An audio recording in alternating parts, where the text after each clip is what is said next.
Welcome to Behind the Headlines, the weekly news roundup from Utah Public Radio and the Salt Lake Tribune. I'm Tom Williams. Here's why dozens of North Ogden residents are out of their homes as the Willard Peak fire burns.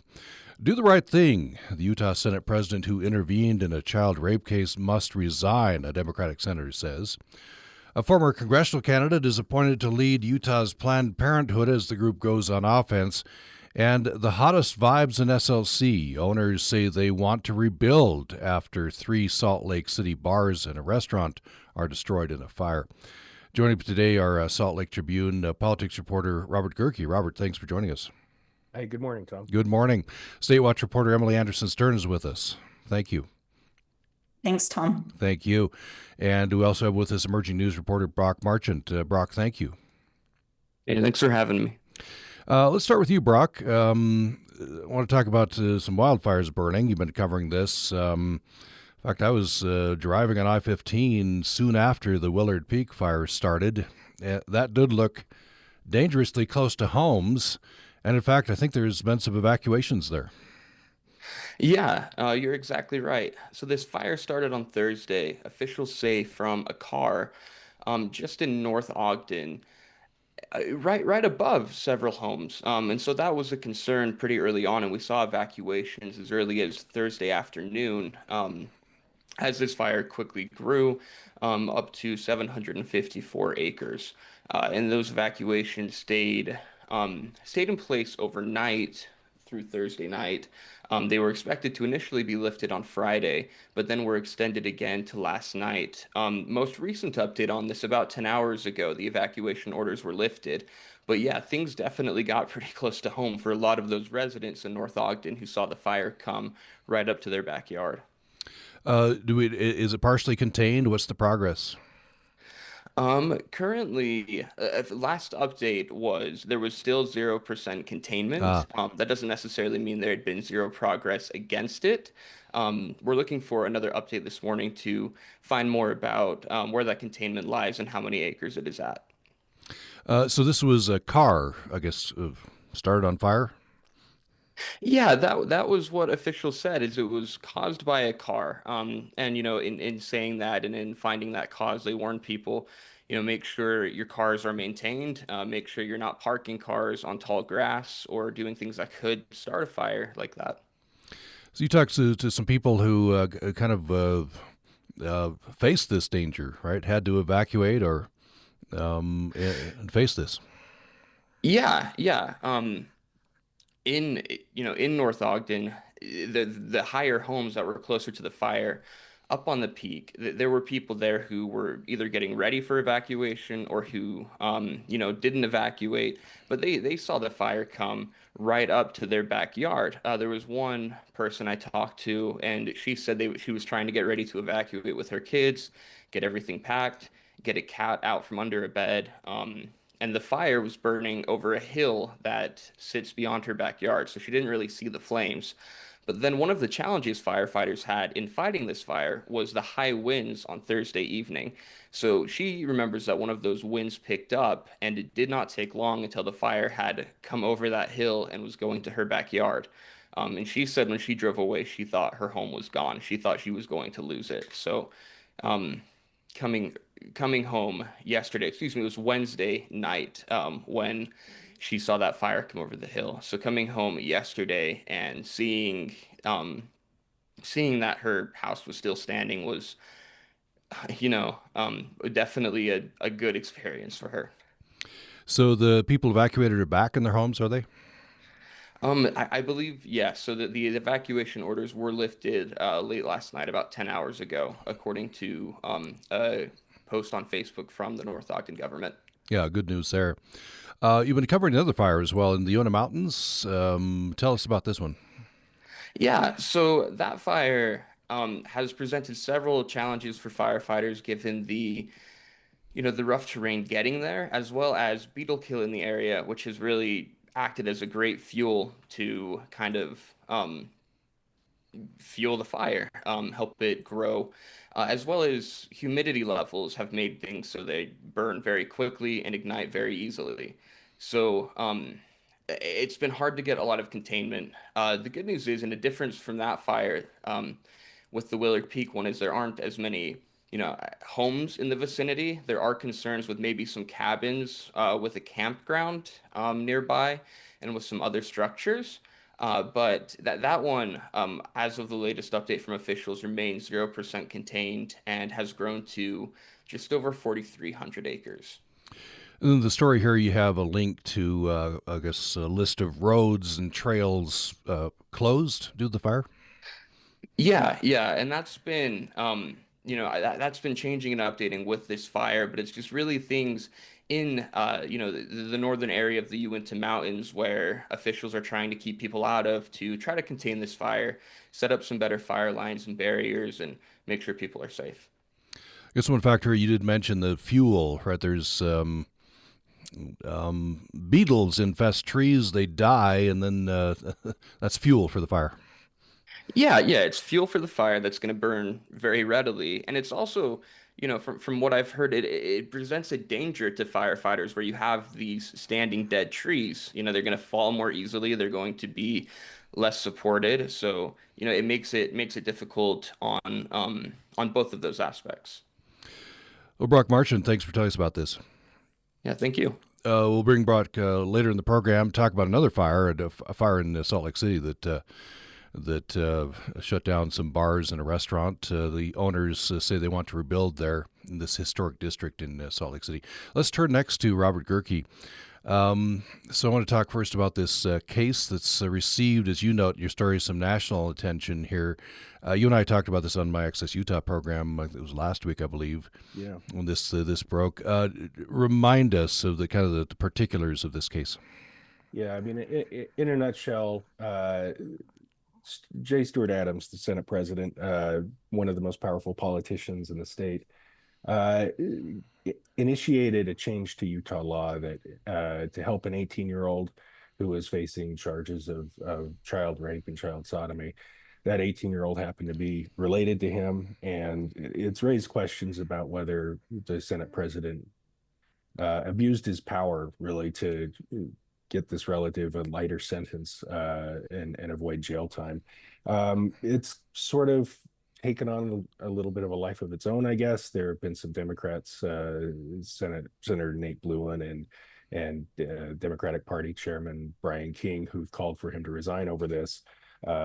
Senator Adams calls those politically motivated, attacks, and he said he doesn't plan to resign. He's actually criticized the reporting on this, taking issue with some of the facts of the case, but it's something that's continuing to unfold. There's a protest scheduled tomorrow morning up at the Capitol by a group of conservatives, interestingly enough, who are upset with the way that Senator Adams handled this. And also the group Alliance for a Better Utah has been staging some letter writing campaigns trying to get him to resign. Again, right now, there's no indication that Senator Adams is seriously considering resigning, but he's taking a little bit of heat from both the left and the right now. So Senator Bluin and others, why did they want him to resign? What are their main concerns here? Yeah, they consider this an abuse of power, that perhaps this relative of Senator Adams got special treatment that others wouldn't have received. Basically, what this individual was facing was up to 25 years to life in prison, ended up not going to jail at all. And so, they're 4 years probation and, a fine and so forth. But they think that in this case, that this individual received special treatment, again, that other people in the past who have been 18 and had sexual relations with a 13-year-old have not benefited from and wouldn't have benefited from had this individual not been related to President Adams.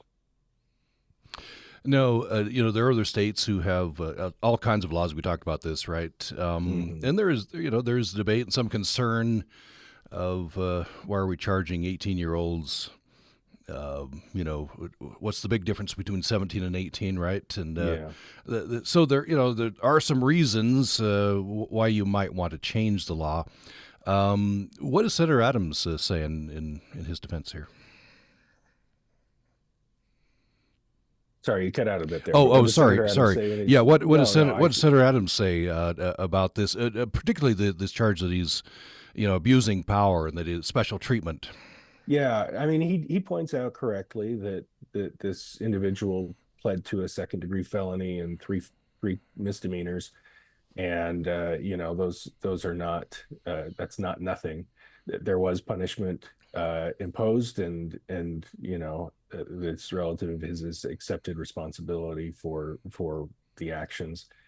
He says that the media has fabricated this and it's baseless. I would contend that the facts are the facts, and we've laid them out pretty clearly and succinctly as succinctly as we can. And they speak for themselves. People can draw their own conclusions, I think. But to your point about the challenges of dealing with teenagers who are having sex before the age of consent or before they're mature, before they're adults, it is a real struggle. I mean, Utah has a graduated system for imposing penalties, depending on the ages of the participants, from all the way from a third-degree felony if a 17-year-old and a 13-year-old are doing it versus, a misdemeanor if they're 15 and 16, for example. So it's trying to capture this nuance that is really challenging. I mean, a state like Arizona says, if you're over the age of 15 and within 2 years of each other, it's a defense against the statutory rape charge and so forth. So but it's an evolving thing. Representative Carrie Ann Lisenby said that she didn't know that this provision was in the bill that she was sponsoring, and would not have supported it had she known, and wants to repeal it in the next session. So it's going to be a continuing conversation, it seems like, on how the state of Utah approaches these instances. So Senator Adams said he just mentioned it to Senator Colomar, right, who was the sponsor of the bill. Senator Colomar took it from there. What is Senator Colomar saying about this?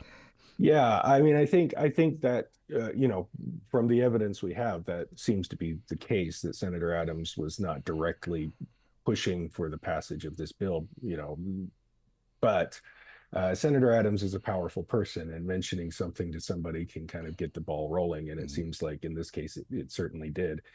Senator Colomar said that after Senator Adams pointed this out, confided in him about this situation with his relative, he approached a couple people in the defense bar, and one of those happened to be the defense attorney for this relative of Senator Adams, and this defense attorney, Kara Tangaro, according to Senator Colomar, helped him draft language that he put in the bill that ultimately passed and became law. And while that language was not retroactive, this is an important point, I guess. While that language was not retroactive, it's a standard practice in the law where if a law changes while a case is pending to benefit, and it benefits the defendant, lessens the penalty for the defendant, then that language is taken into account. The legislative intent is taken into account when a sentence is being imposed. And so even though it was not retroactive explicitly, it still had an impact on the case. And both the prosecutor and the defense attorney and the judge in this case all said, based on the legislative intent and the change in the law, they had to take that into account. And that's how they got to the point where they did. So again, Senator Adams, Senator Colomar both argue that this was not explicitly retroactive, but based on the statements made in court by all the parties involved, it definitely did have an impact on the outcome of this case. So it's interesting, Senator Bloom, of course, the Democrat, Chairman King, chairman of the Democratic Party. You say there's a protest involving conservatives. Do they have the same concerns as the Democrats? Yeah. I mean, they're concerned that they think that Senator Adams lessened the penalties for child abuse or child rape, and that they think, and I think it's kind of interesting. I think there's a heightened sensitivity to this issue right now because of what's happening at the national level with the Epstein case and so forth. There's just it's kind of a raw issue anyway, and so these individuals are going to have this rally at the Capitol. We don't know how many people are going to show up. Obviously, we'll find out tomorrow, I guess. But there is some political pressure on Senator Adams, both from Republicans and Democrats alike. So far, it seems like most of his colleagues in the Senate have, still backing him up, making an argument that he handled this appropriately and it wasn't an abuse of power. So none of the people from his own Republican caucus have criticized him or called for any ethics investigation or anything like that up to this point. So Senator Bluen is a backbencher. If you he might not like that characterization, but first termer, right? Yeah. What does Senator Escamilla, the leader of the Democrats, say? Well, she's been really quiet, and then the Democratic caucus as a whole has been quiet. And Senator Bluen kind of went out on his own and made this call for the resignation. And I think that's notable. I mean, I think that is an indication that his fellow Democrats are not supporting him in this, or else they would have joined him in this call for resignation. The Democrats so far have been very quiet, and I think that's a symbol or a sign of Senator Adams' power. He's again the most powerful person in the Senate. Certainly, he's been a longtime senator, been president of the Senate for longer than anyone else in Utah history, as I understand it. And so, his power is pretty immense, and I think there's a little bit of perhaps fear of what he might do if people stick their neck out. Any comment at all from the governor or Speaker Schultz? Not yet, actually. That's a good question, and maybe we need to run that down. Governor has a news conference next week where we'll be asking him about this. I think at this point there's again not a feeling of urgency that any action be taken against Senator Adams. It is possible, frankly, that somebody could ask for an ethics investigation. There is an ethics committee that looks into these things. But again, Senator Adams is a powerful person who appoints the members of the ethics committee. And so he has some leverage there as well. I'd like to turn to another story here in this segment. The headline is "Hold the Line. Labor groups want voters, not GOP lawmakers, to decide the fate of a bargaining ban." So maybe give us a reminder here, the law that was passed, and then the petition, and now a vote is scheduled for next year.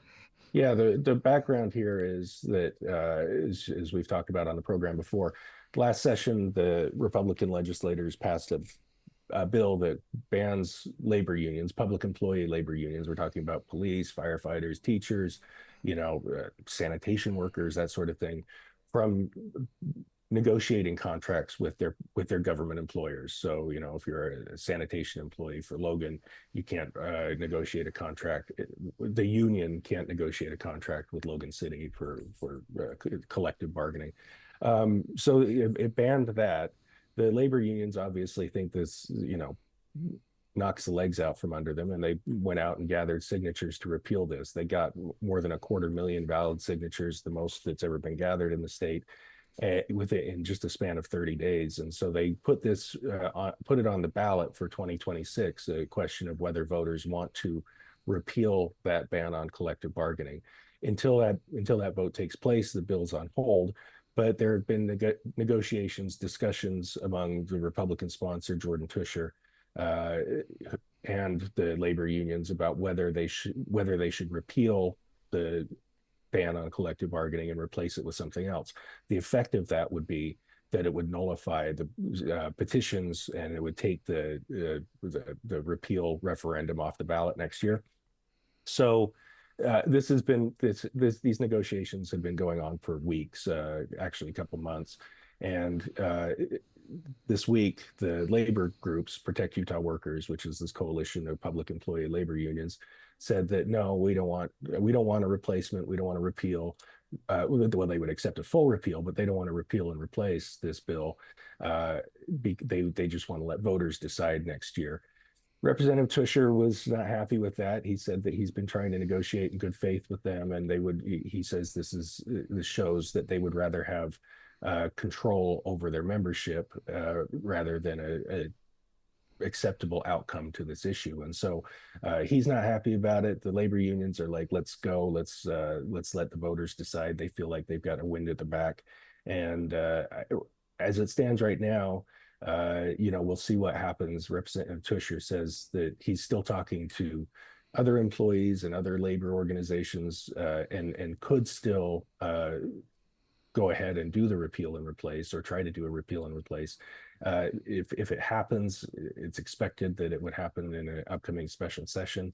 Kind of piggybacking on what Brock was talking about, the governor has issued an emergency declaration for the fires in Utah, and that has to be extended by the legislature presumably next month. So there's going to be a special session next month, everybody expects.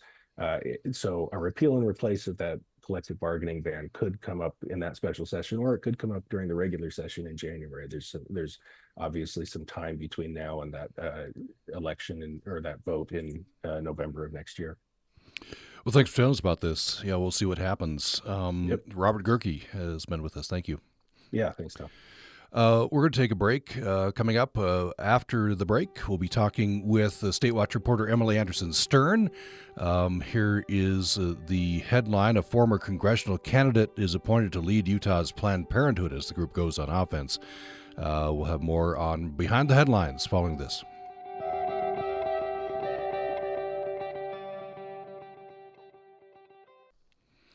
You're listening to Behind the Headlines, the weekly news roundup from Utah Public Radio and the Salt Lake Tribune. I'm Tom Williams. We bring in next State Watch reporter Emily Anderson-Stern. Emily, thanks for joining us. Yeah, thanks for having me, Tom. Here's the headline: a former congressional candidate is appointed to lead Utah's Planned Parenthood as the group goes on offense. So, yes, the board has appointed a new, what's the position, CEO and president? Yeah, the head of Utah's Planned Parenthood affiliate. She will lead the nonprofit, which has 6 clinics in the state right now, into the future, as it has continues its lawsuit against a near total abortion ban in Utah while abortion remains legal up to 18 weeks, and deals with a host of other policy issues, as Planned Parenthood's become a target by lawmakers. So this is Shireen Ghorbani, right, who was on the city council, Salt Lake City, has run for Congress. Tell me a little bit about Shireen Ghorbani. Yeah, so, like you said, most Utahns probably became familiar with her in 2018 when she challenged former 2nd Congressional District Representative Chris Stewart, and ran for Congress. She was the Democratic nominee. That she lost that race, which wasn't a huge surprise. It's a very red district. Then she, was put onto or selected to be on the Salt Lake County Council as a Democrat, and was part of its Democratic majority at the time. And she was on the county council until 2020. I guess maybe a plug for her program. And full disclosure, Shireen Ghorbani is one of the hosts on the program Both Sides of the Aisle, which airs here on Utah Public Radio. In fact, in your story, Emily, you went back to an older episode when it was on KCBW, an interchange that Shireen Ghorbani had with her co-host at the time, Senator McKay.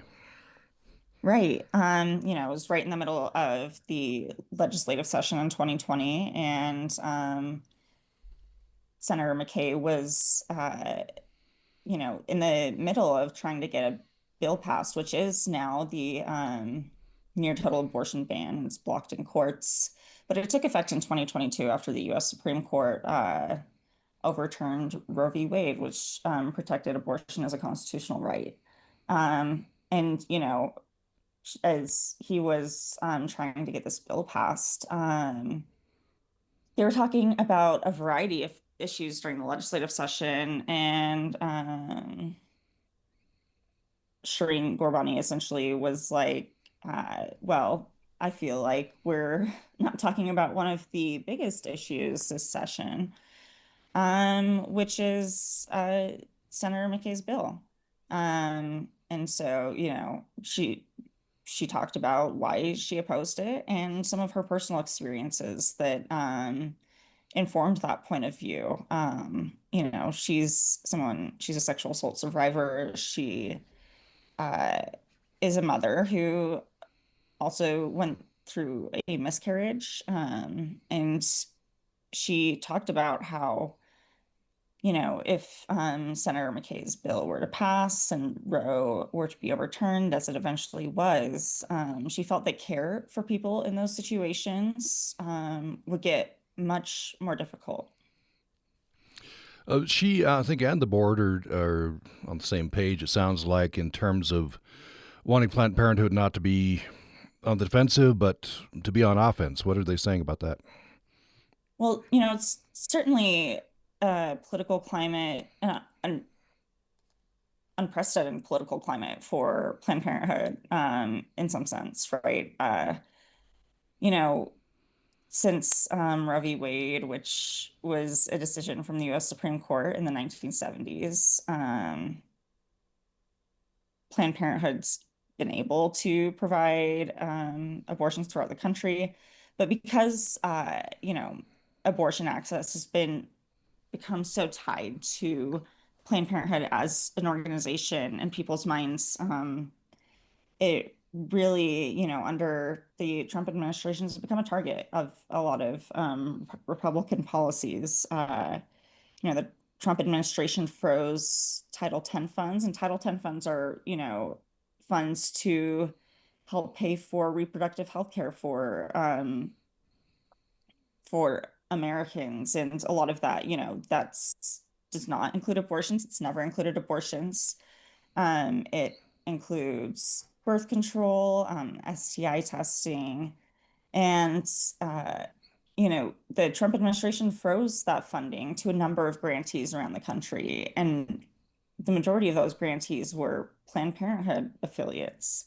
In Utah, the only Title X recipient was Planned Parenthood Association of Utah. So Utah currently does not have any Title X funds coming to it to help people access reproductive health care.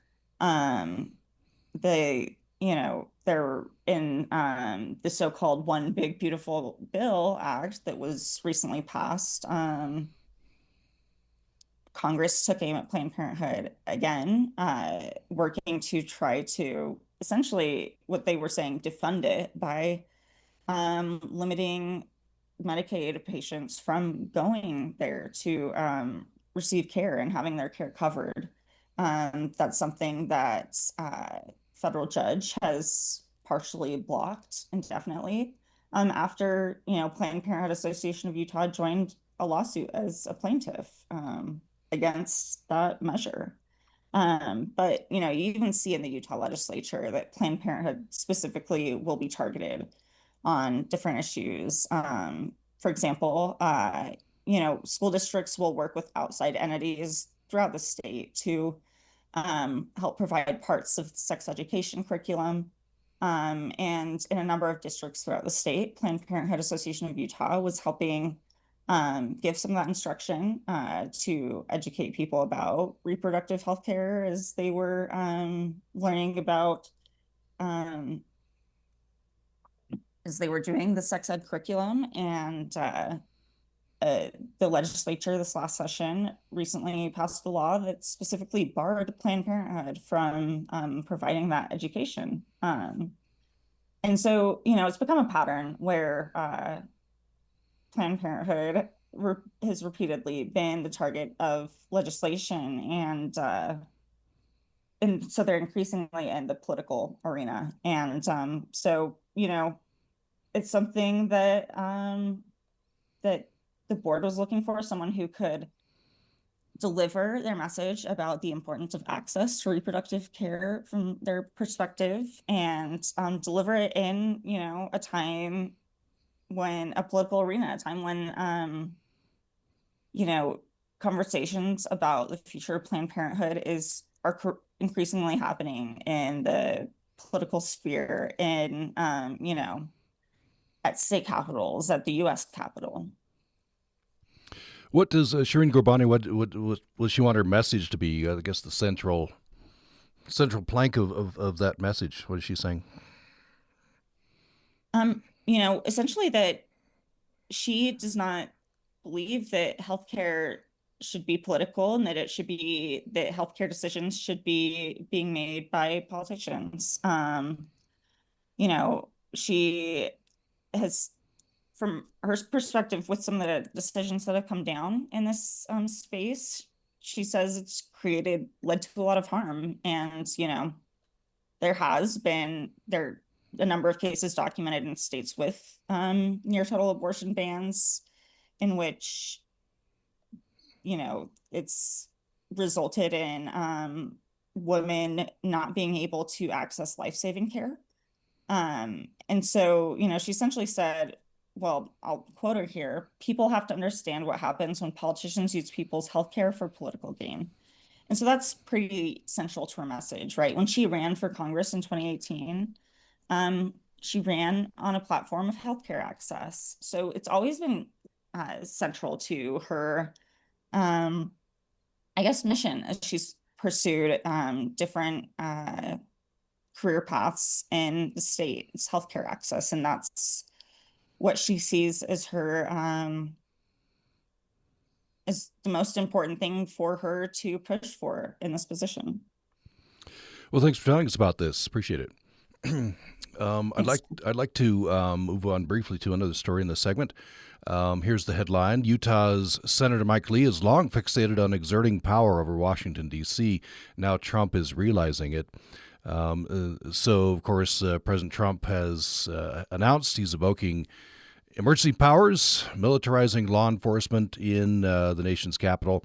Senator Lee is cheering him on. Tell me briefly about some of the background here. Senator Lee has advocated this sort of thing over several years. Yeah, well, really, if you look back at Senator Lee's legislative history, going back to 2012, early in his first term, he was pushing for policy changes in Washington, D.C. that, that would change laws that its elected leaders had put into place, including putting abortion restrictions into place in the District of Columbia, changing childcare policies a little bit, later in his time in the Senate. But more recently, he's been pushing for a repeal of what's called the Home Rule Act, which, is a law that essentially is what allows residents in Washington, D.C. to elect their leaders and gives the leaders, some sort of power to create the policies that govern the residents of the district. He, thinks that the city should be entirely overseen by Congress, essentially. What are DC officials saying about this? They see it as anti-democratic, and a lot of DC elected officials are among those who've pushed for the District of Columbia to become its own state.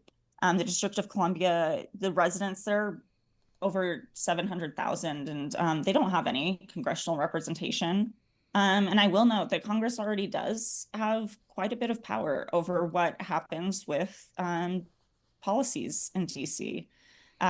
Any sort of legislation that's passed by its council is reviewed by Congress, and they can reject it if they want to. And Congress oversees its budget. But, under legislation that Senator Lee put forward earlier this year and is continuing to push members of Congress to pass, just having elected officials in place to propose policies is something that wouldn't happen. DC officials, or some in DC said this illustrates why we need to be a state, right?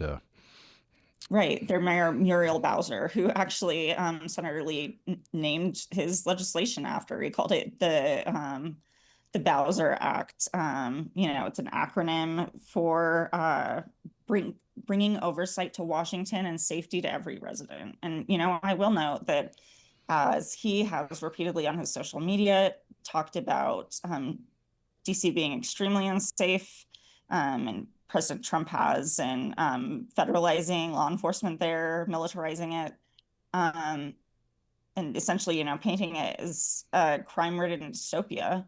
Crime there hit a 30-year low earlier this year, right? Crime has been going down there. So it's not quite accurate, and makes, raises questions about what the motivation actually is.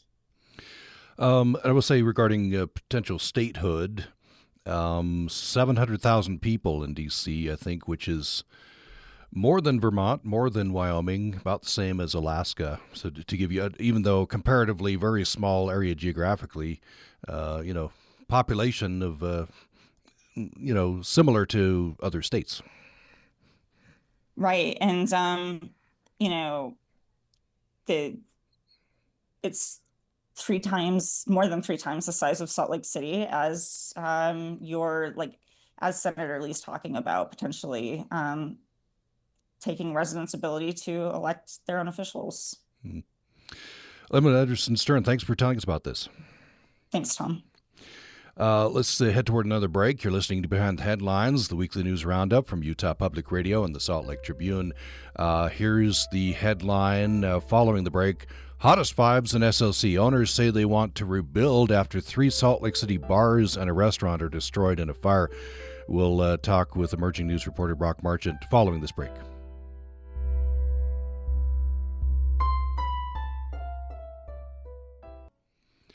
You're listening to Behind the Headlines, the weekly news roundup from Utah Public Radio and the Salt Lake Tribune. I'm Tom Williams, and we welcome back emerging news reporter Brock Marchant. Brock, thanks. Thank you, Tom. So we talked about wildfires earlier, evacuations in the North Ogden area. In this case, in Salt Lake City, there were some businesses that burned down. This is a historic district in Salt Lake City. Tell us about this. Yeah, so Tuesday evening at about 8:40 p.m., Salt Lake Fire first dispatched to a kitchen fire in London Bell. They thought they had taken care of it, found smoke and fire in the attic. That spread. By 9:42, it was escalated to a 3 alarm fire, and by Wednesday. By Wednesday morning, it was very clear that these businesses were all but destroyed. Some roofs had caved at least partially. You could see just a lot of the damage. And throughout that morning, there were people just congregating by these fenced off businesses, just looking to see what was inside and what was left of these places. Like you said, this is a historic district, but not only that, these 4 businesses, so Los Tapatillos, London Bell, Whiskey Street, and White Horse, were staples in the community. So people were looking toward this not only as what kind of impact does this have on, the history we've lost, but also the sentimentality of people who've gone there, people who worked there. It was a big hit to a lot of people, this fire destroying these businesses. So this is Main Street. Where about on Main Street? Yeah, so this is the 300 South block on Main Street in Salt Lake City. Yeah. So yeah, a lot of people. I guess the first thing is a lot of employees now out of work. Yeah, that was a concern pretty initially after the fact, just the morning after the blaze, was the mayor brought up, not only are these businesses gone, but there are employees who don't know, where they're going to work now, whose jobs went up in smoke. And so, the city Downtown Alliance launched a website, the Main Street Fire Employee Assistance Fund, to try to help those estimated 200 employees who did lose their jobs. What are the business owners saying? It was tough for them. They obviously were pretty crushed, but they're very, very driven to rebuild. Tuesday or the morning after the fire, Wednesday morning, you could you could see in their faces looking at it how devastating this was. But yeah, they're very much wanting to rebuild, not wanting this to be the end of these really significant locations. Jason LeCates was on scene that morning, and his wife was there as well, and she was holding menus that she was able to salvage from the outdoor patio of um, of Whitehorse, and a flag that firefighters were able to retrieve from the back wall of Whiskey Street. And asked about that, he said these are kind of an inspiration to rebuild. So they're definitely not wanting this to be the defining end for their impact on Salt Lake. Was anybody hurt in the fires? So there were three firefighters who suffered minor injuries. One had a broken ankle, one suffered from dehydration and smoke inhalation, and a third was briefly pinned by debris. Hmm. What about adjoining businesses?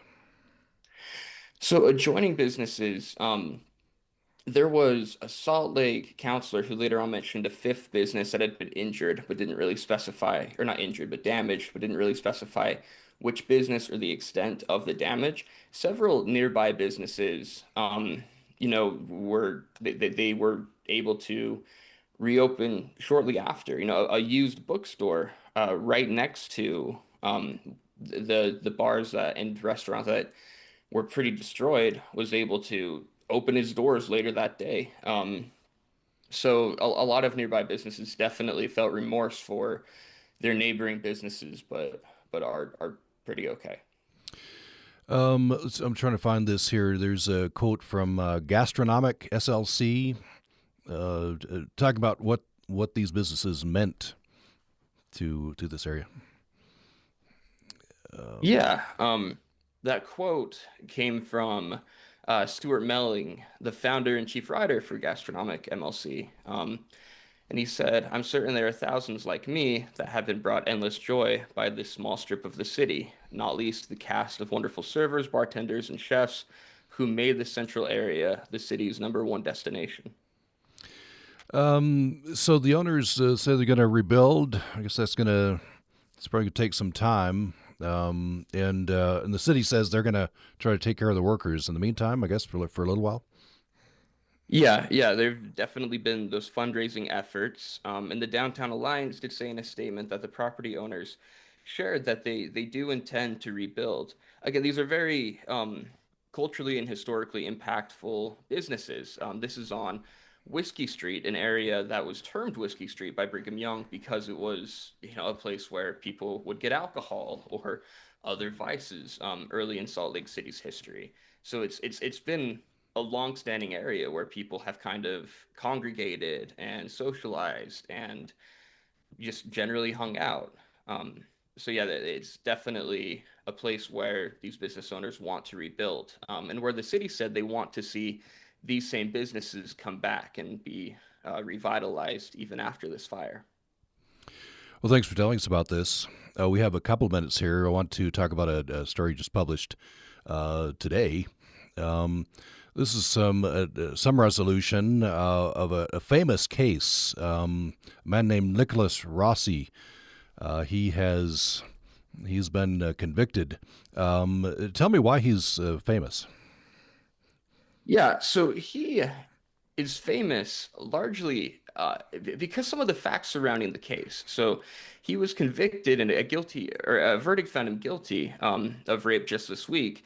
But this case goes back years where um, he left the country, faked his death, and was living under a different name for quite a few years before he was arrested and extradited back to the United States.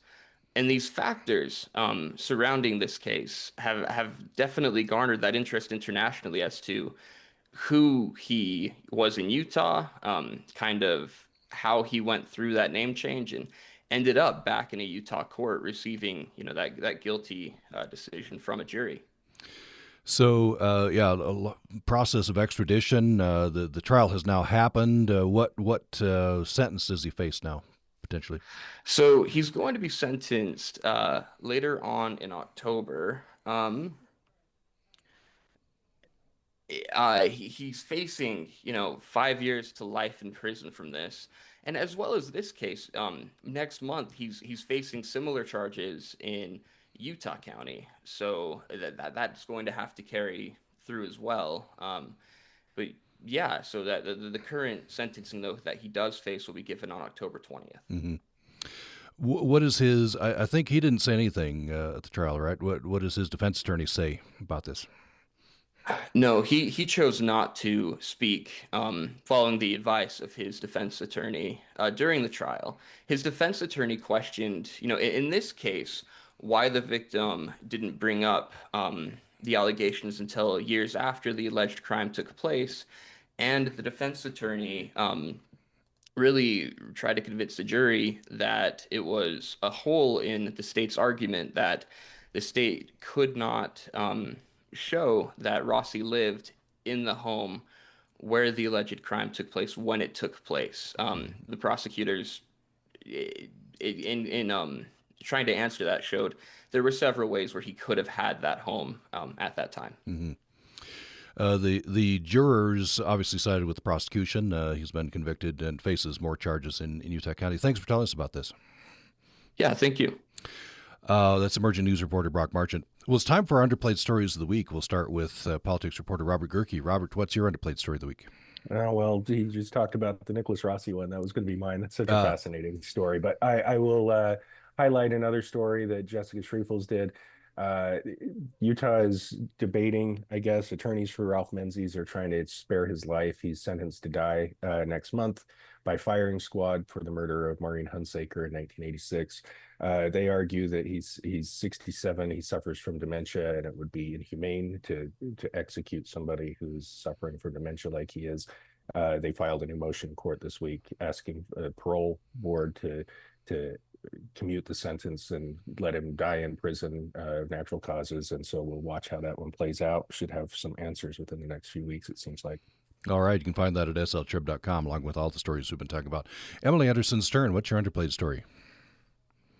I'd like to highlight one from my colleague, Megan Banta, just about how, digging into some polling data from Utahns about how they still mostly support President Donald Trump after the state went for him last November, but how their optimism about their economic future is slipping, and more people are worried about the impacts that tariffs and inflation might have on their livelihoods. All right, check that out at sltrib.com as well. And Brock Marchant, what's your underplayed story? So one that I think is really interesting was just published this morning. An unnerving phone call shook a Utah restaurant staff and stirred painful memories for its owner. This is by Pelek Jayswal, and it really it details a lot of the fears immigrants are facing in Utah, and it does it in a really well-written and really compelling way. I would suggest people to look at it. All right, sltrib.com for that one as well. Well, you've been listening to Behind the Headlines. We've been talking with the politics reporter Robert Gehrke. Robert, thanks so much. Thanks, Tom. Have a good weekend. You too. State Watch reporter Emily Anderson-Stern's been with us. Thank you, Emily. Thanks so much, Tom. Thank you. And emerging news reporter Brock Marchant has joined us. Thank you. Hey, thanks, Tom. Thank you. Behind the Headlines is the weekly newsy roundup from Utah Public Radio and the Salt Lake Tribune. I'm Tom Williams. Hope you will be with me again next time. Thanks for listening.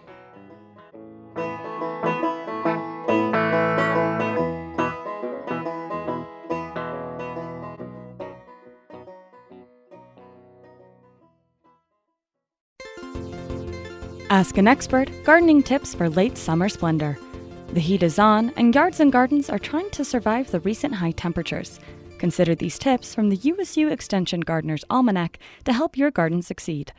Harvest potatoes as soon as tubers begin forming, and harvest garlic and onions once the tops have dried down, allowing them to dry for 2 to 3 weeks before storing. Potatoes, garlic, and onions should be stored in a cool and dry location away from apples. Check pears for ripeness once the fruit twists off the tree easily and seeds are dark colored. Then allow them to finish ripening off the tree. Plant trees and shrubs when the weather becomes cooler, and divide crowded, spring-blooming perennials. Consider planting cover crops to provide green manure to the garden. Plant new lawns or repair insect or diseased areas with grass seed, allowing 4 to 6 weeks for establishment before heavy frosts. Remember that when temperatures cool, turf grass requires minimal irrigation each week, with different needs in different areas. For pests and problems, control raspberry crown borer using a root drench during late summer or early fall. Rust mites in apple and pear trees should be controlled after harvesting fruit, but before leaf drop. Watch for box elder bugs congregating on sunny surfaces and for damaging turfgrass insects. Subscribe to the Utah Pests IPM advisories for timely tips on controlling yard and garden pests. Consider taking an online gardening course. Courses are geared to both beginning and professional gardeners and cover topics such as container vegetable gardening, creating the perfect soil, planting trees, and controlling pests. Explore more gardening tips on Extension's Yard and Garden website.